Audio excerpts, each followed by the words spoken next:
দেখে এসেছি, বহু সংগঠন করেছি, কিন্তু সেই সংগঠন টিকিয়ে রাখার মতো ক্ষমতা কারণে সব ভেঙে দেওয়া হয়ে গেছে।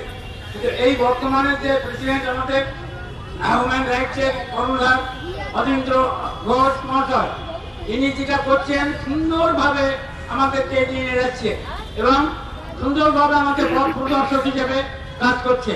তাই দেখুন, ইনার কয়েকটা বই লিখে আছে আইন কানুন সম্পর্কে এবং হোমিওপ্যাথি সম্পর্কে। আপনারা সবাই যদি একটু মনে প্রাণে ইয়ে করেন, বইগুলো কিনে নেবেন এবং বইটা পড়ে দেখবেন।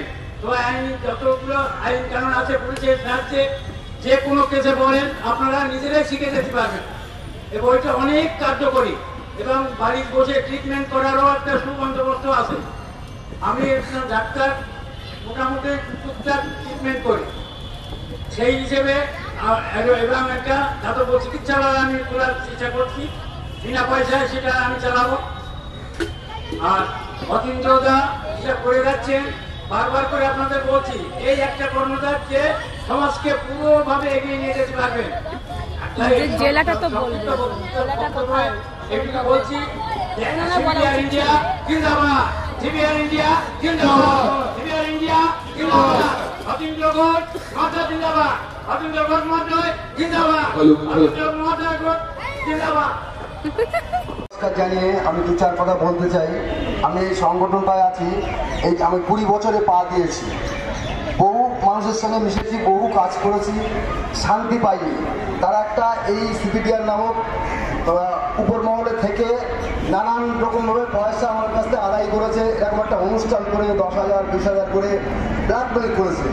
আমরা কালেকশন করে সেই সব অনুষ্ঠান সাফল্যমণ্ডিত করেছি। কিন্তু এত বছর পরে অতীন্দ্রদার সঙ্গে যখন আমার পরিচয় হয় 2019 সালে, আমি দাদাকে অনেক কথা বুঝিয়ে বললাম, দাদা আমার 900 সদস্য ছিল, প্রচুর গ্রামে আমি বহু কাজ করেছি, কিন্তু শান্তি পাইনি, শুধু টার্গেটে পড়েছি।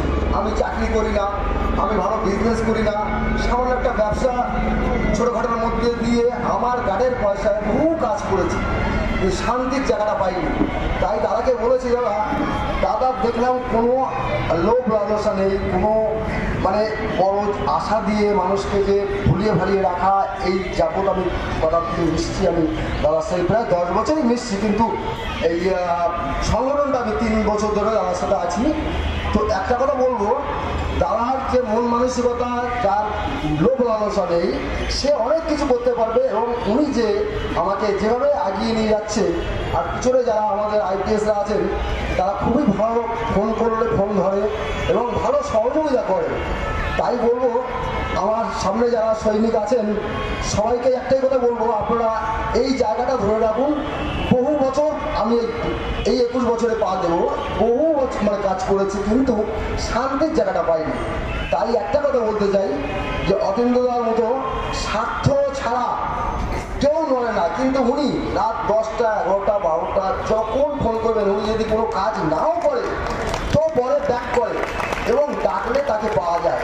যেমন আমরা মন্দিরে যাই, মসজিদে যাই, ভগবানকে কিন্তু দেখতে পাই না, মানুষ রূপেই একটা মানুষ আমি পেয়েছি, সে হচ্ছে অতীন্দ্রদা।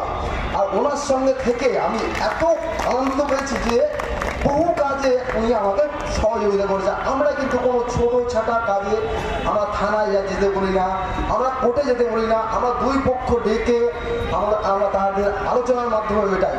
যেন থানা বা কোর্টে গেলে যে পয়সা মানে খরচা হয়, সেই খরচা তো আমরা দিতে পারবো না, আমরা ঘর বাড়ি কারো চাকরি দিতে পারবো না। কিন্তু এই সংগঠনের অনেক লোক আছেন যে চাকরির নামে বহু পয়সা নিয়েছেন, আমরা চুপচাপ মুখ বুঝিয়ে প্রতিবাদ করতে পারিনি। আর বেশি কিছু বলবো না, বহু মানুষ আছেন। আমার নমস্কার জানিয়ে সিপিডিআর ইন্ডিয়া জিন্দাবাদ। জীবনের একটাই স্বপ্ন ছিল যে মানুষকে সচেতন করা। সেখানে বলা আছে বিভিন্ন দপ্তরের প্রত্যেকেরই এবং আমি দেখেছি একটা করে রেগুলেশন রয়েছে, সেই অনুযায়ী ব্যবস্থা যদি নেওয়া হয় তাহলে কিন্তু যার অধিকার লঙ্ঘন হচ্ছে কোনো গভর্নমেন্ট তার কিন্তু সুরাহা হতে পারে। জায়গা থেকে বা অর্থাৎ যারা যারা রাজ্য সরকার যারা আছে যে রাজ্যে তারাও কোনো সময় চেষ্টা করে সম্বন্ধে জানানো, যদি আপনার স্থানীয় পুলিশ প্রশাসন মার্কেটে সঠিক তাহলে মানুষ কি করে তদন্ত করে, সঠিক ব্যবস্থা নেয়, সম্বন্ধে তাই আক্রান্ত ব্যক্তি কিন্তু সুবিধা পেতে পারে, তার ইউনিভার্সিটি কোথাও পড়ানো হতে পারে। তাহলে মানুষ কিন্তু যখন তা তো হয় না। সম্বন্ধে যাবে কোথায় মানুষ তখন যখন যে অর্গানগুলো আমাদের মৌলিক অধিকারগুলো সেটাই আমরা জানছি না। আমাদের অন্য শিক্ষা স্বাস্থ্য তারা যদি না যায় তবে কার কাছে পাওয়া উচিত সেগুলো আমরা শুধু আমাদের কি গণতান্ত্রিক অধিকারটা যে শুধু ভোটদান এটাই কি আমাদের অধিকার, সেই অধিকারটাও সেই জন্য কিন্তু আমরা দীর্ঘদিন ধরে মানে আমাদের অথচ তার ক্ষমতা যদি আপনারা জানেন অবাক হবেন, একটি হাইকোর্টের সমতুল্য তার ক্ষমতা রয়েছে, কিন্তু ক্ষমতা তারা প্রয়োগ করছেন না। তারা একটা পঙ্গু সংস্থা হিসেবে অস্তিত্ব রক্ষা করে চলেছেন। এই জন্যই আমাদের প্রত্যেক ক্ষেত্রেই একটা কিছু সুরাহা পেতে গেলে আমাদের আদালতের আশ্রয় যেতে হয়, মামলার পাহাড় জমিতে থাকে, আদালতে সুবিচার কিন্তু পাওয়া হয় না। এই পরিস্থিতির কিন্তু অবসান হওয়া দরকার। এখন এই যে CPDR centre for protection of Democratic requirement, এই সংস্থাগুলো তাহলে কি করবে? হ্যাঁ, এই সংস্থাগুলোর কিন্তু অনেক গুরুত্ব রয়েছে এবং হিউম্যান রাইটস অ্যাক্টের মধ্যে এনজিওস এর কথা বলা আছে, যারা মানবাধিকার সংক্রান্ত বিভিন্ন ধারা উপধারা মানুষের মধ্যে প্রচার করবে, তাদেরকে অ্যাওয়ার করবে এবং তাদেরকে সচেতনতা বৃদ্ধি। আমি সিপিডিআর এর কাছে আবেদন করব, আপনারা গ্রামে যান, ক্যাম্প করুন, মানুষের অধিকার কি, মানবাধিকার কি বলতে কি বোঝায় তা প্রচার করুন এবং মানুষকে আরো আত্মবিশ্বাসী করে তুলুন, যাতে কোনো অশক্তি কোনোভাবেই তাদের মানবাধিকারকে। A leader is one who knows the way, goes the way and shows the way. At last, thank you to everyone and thank you Atinda sir for believing on me. I pledge to serve the nation and fellow citizens with my heart and soul. Thank you everyone. Jai Hind. বাবুদা যেখানে থাকো চলে এসো, বর্ধমান থেকে যারা এসছে চলে এসো। যারা এসেছেন এবং এখনো পর্যন্ত আমার চোখে পড়েননি তাদেরকে বারবার করে বলছি সামনে আসুন। দীর্ঘ কয়েক মাসে প্রচুর জায়গায় ছুটে বেরিয়েছি এবং আমি মানুষ, ভুল হতে পারে, আপনাদের নাম ভুল করতে পারি, আপনাদের ডাকতে ভুল করতে পারি, কিন্তু কাছে চলে আসলে তাকে আমরা ডাকে মঞ্চে ডাকবো না এরকম কোনো ব্যাপার নয়। বলছেন ভাই একটু উঠে আসুন, যাদের যাদের আমার চোখের সামনে পড়ছে তাদেরকে ডেকে নিচ্ছি। বাবুদা যেখানেই থাকো মঞ্চে চলে আসো, সুশোভন যেখানেই আছো মঞ্চে উঠে আসো।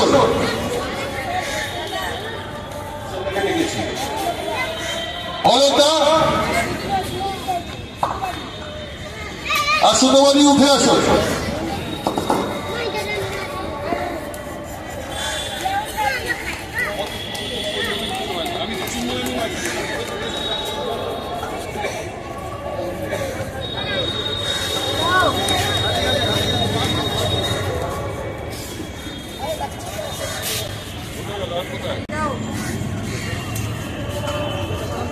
তাদেরকে ডাকা হচ্ছে একটু চলে আসুন, কিন্তু মঞ্চ থেকে ফেলিসিটেট হওয়ার পর সবাই দু চার কথা করে বলবে।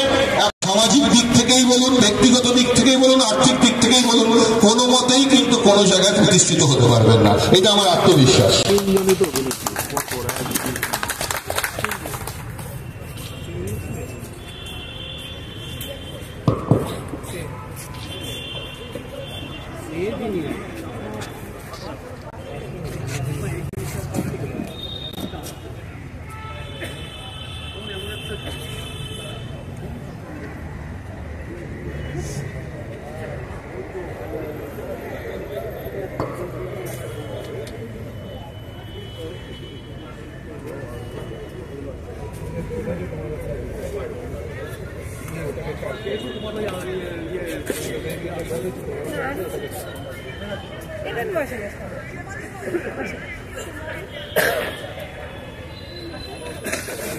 হ্যালো, সোমাদি কোথায় আছো? হ্যালো, সোমাদি কি এখানে আছো? তাহলে মঞ্চের উপর উঠে এসো। আপনি একবারই উঠুন, আপনি একবারই উঠুন।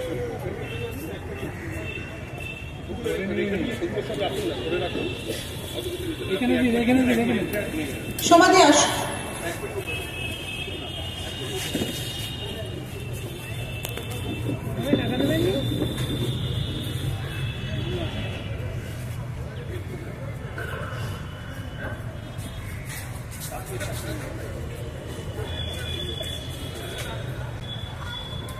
সামনেটা কি প্যাকেজে ছুঁড়ে তুলুন না।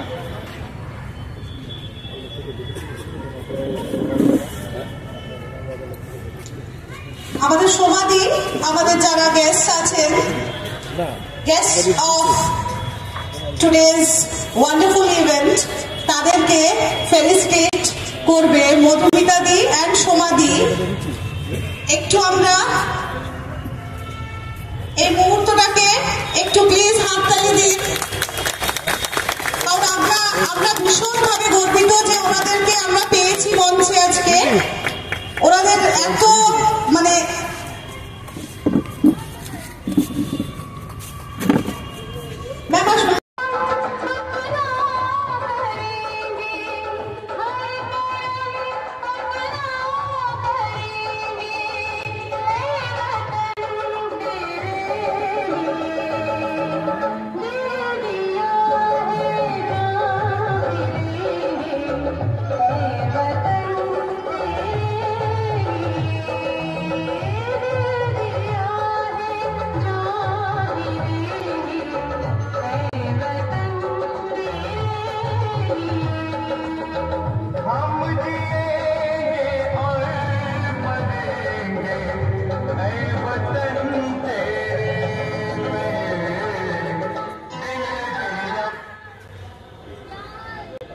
অসংখ্য ধন্যবাদ।